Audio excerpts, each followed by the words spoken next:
आजगर गीता।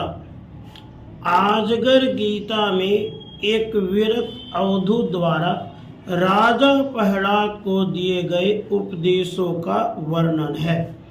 यह प्रकरण महाभारत के शांति पर्व में भीष्म जी द्वारा युधिष्ठिर को दिए गए उपदेशों के मध्य आया है। यह गीता न केवल विरक्त सन्यासियों के लिए उपयोगी है, अपितु उन वृद्धजनों के लिए भी विशेष उपयोगी है जो प्रायः अपने सभी पारिवारिक दायित्वों को पूर्ण कर चुके हैं, शेष जीवन सुख शांति से बिताना चाहते हैं। सुविधाओं तथा अभाव में सम रहने की प्रेरणा देने वाली यह गीता चलिए श्रवण करते हैं। राजा युधिष्ठिर ने पूछा, हे पितामह, आप सदाचार के स्वरूप को जानने वाले हैं, कृपया यह बतलाइए किस तरह के आचार को अपनाकर मनुष्य शोक रहित हो इस पृथ्वी पर विचरण कर सकता है और इस जगत में कौन सा कर्म करके वह उत्तम गति पा सकता है। भीष्म जी कहते हैं, हे राजन, इस विषय में भी प्रहलाद तथा अजगर वृत्ति से रहने वाले एक मुनि के संवाद रूपी प्राचीन इतिहास का दृष्टांत दिया जाता है। एक सुदृढ़ चित्त, दुख शोक से रहित बुद्धि समत ब्राह्मण को पृथ्वी पर विचरते देख बुद्धिमान राजा प्रहलाद ने उनसे इस प्रकार पूछा। प्रहलाद बोले, ब्राह्मण, आप स्वस्थ, शक्तिमान, मृदु, जितेंद्रिय, कर्मारंभ से दूर रहने वाले, दूसरों के दोषों पर दृष्टि न डालने वाले, सुंदर मधुर वचन बोलने वाले, निर्भीक, प्रतिभाशाली, मेधावी तथा तत्वज्ञ होकर भी बालकों के समान विचर रहे हैं। न आप कोई लाभ चाहते हैं, न हानि होने पर इसके लिए ही शोक करते हैं। ब्राह्मण, आप नित्य तृप्त से रहते हुए न किसी वस्तु को प्रिय मानते हैं और न प्रिय। सारी प्रजा काम क्रोध आदि के प्रवाह में पड़कर बही जा रही है, परंतु आप उदर से उदासीन जैसे जान पड़ते हैं तथा धर्म, अर्थ एवं काम संबंधी कार्यों के प्रति भी निश्चय से दिखाई देते हैं। धर्म और अर्थ संबंधी कार्यों का आप अनुष्ठान नहीं करते हैं, काम में भी आपकी प्रवृत्ति नहीं है। आप इंद्रियों के संपूर्ण विषयों की उपेक्षा करके साक्षी के समान मुक्त रूप से विचरते हैं। मुने, आपके पास कौन सी ऐसी बुद्धि, कैसा शास्त्र ज्ञान अथवा कौन सी वृत्ति है जिससे आपका जीवन ऐसा बन गया है। ब्राह्मण, आपके मत से इस संसार में मेरे लिए जो श्रेय का साधन हो उसे शीघ्र बताएं। भीष्म जी कहते हैं, राजन, प्रहलाद के इस प्रकार पूछने पर लोक धर्म के विधान को जानने वाले उन मेधावी मुनि ने उनसे मधुर एवं सार्थक वाणी में इस प्रकार कहा। प्रहलाद, देखो, इस जगत के प्राणियों की उत्पत्ति, बुद्धि, हास और विनाश कारण रहित सत्स्वरूप परमात्मा से ही हुए हैं। इसी कारण मैं उनके लिए न तो हर्ष प्रकट करता हूँ और न व्यथित ही होता हूँ। ऐसा समझना चाहिए, पूर्वकृत कर्मानुसार बने हुए स्वभाव से ही प्राणियों की वर्तमान प्रवृत्तियाँ प्रकट हुई है, अतः समस्त प्रजा स्वभाव से ही तत्पर है, उनका दूसरा कोई आश्रय नहीं है। इस रहस्य को समझकर मनुष्य को किसी परिस्थिति में संतुष्ट नहीं होना चाहिए।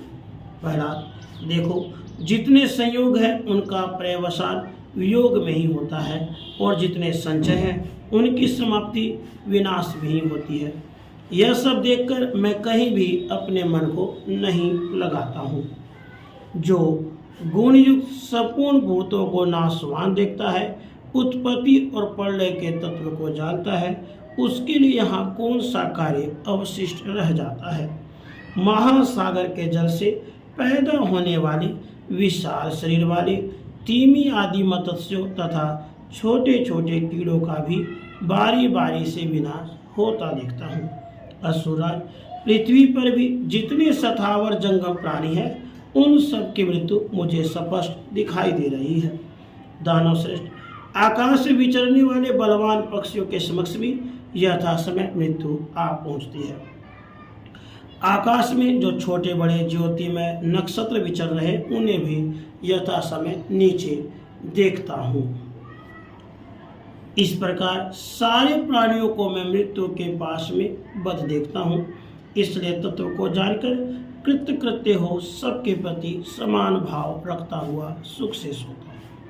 यदि देव इच्छा से अकस्मात अधिक भोजन प्राप्त हो जाए तो मैं बहुत खा लेता हूँ। ग्रास मात्र मिले तो उसी में संतुष्ट रहता हूँ, और ना मिला तो बहुत दिनों तक बिना खाए पिए भी सो रहता हूँ। फिर कितने ही लोग आकर मुझे अनेक गुणों से संपन्न बहुत सान खिला देते हैं। पुनः कभी बहुत थोड़ा, कभी थोड़े से भी थोड़ा भोजन मिलता है, और कभी वह भी नहीं मिलता। कभी चावल की कन्नी खाता हूँ, कभी तिल की खली खा लेता हूँ, कभी अगहनी के चावल का भात भरपेट करता हूँ।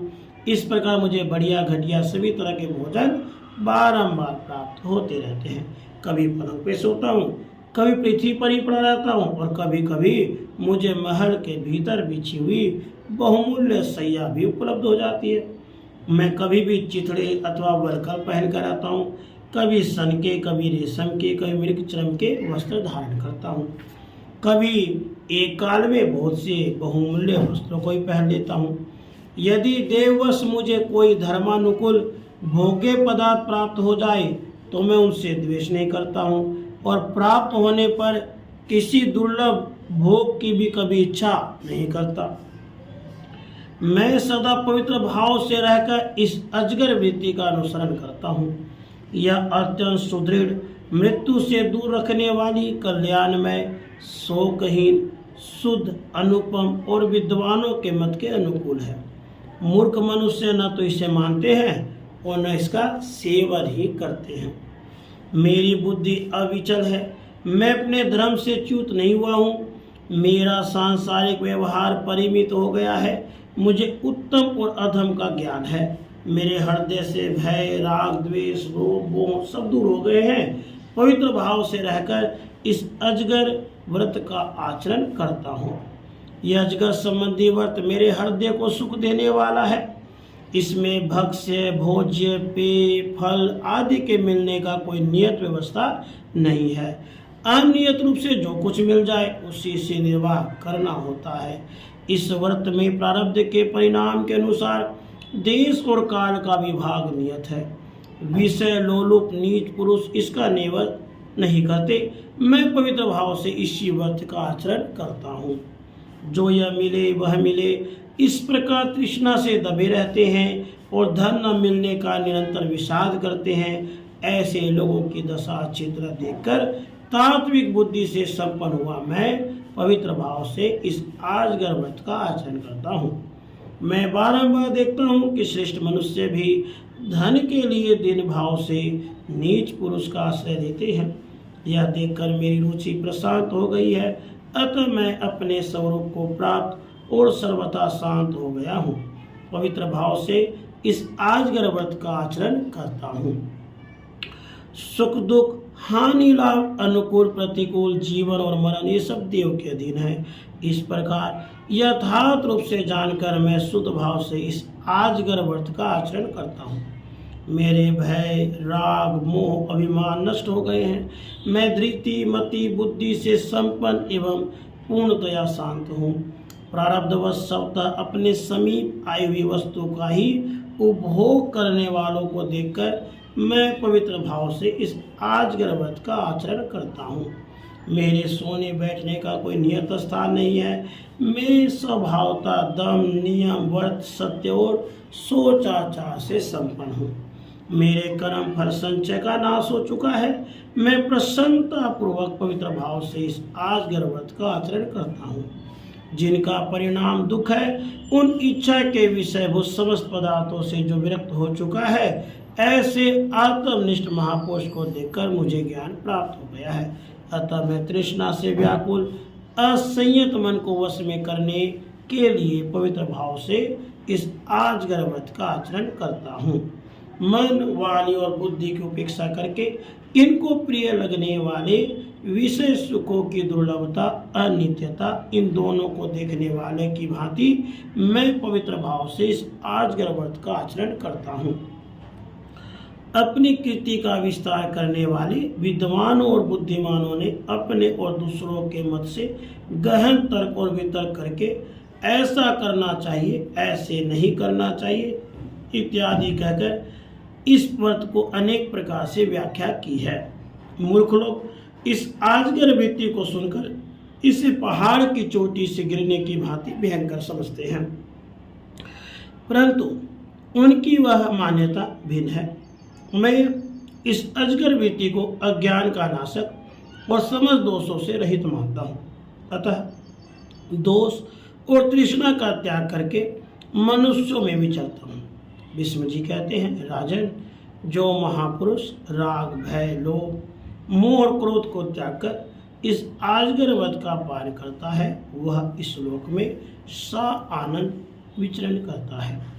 इति श्री महाभारते शांति पर्वणि मोक्ष धर्म पर्वणि आजगर गीता संपूर्ण।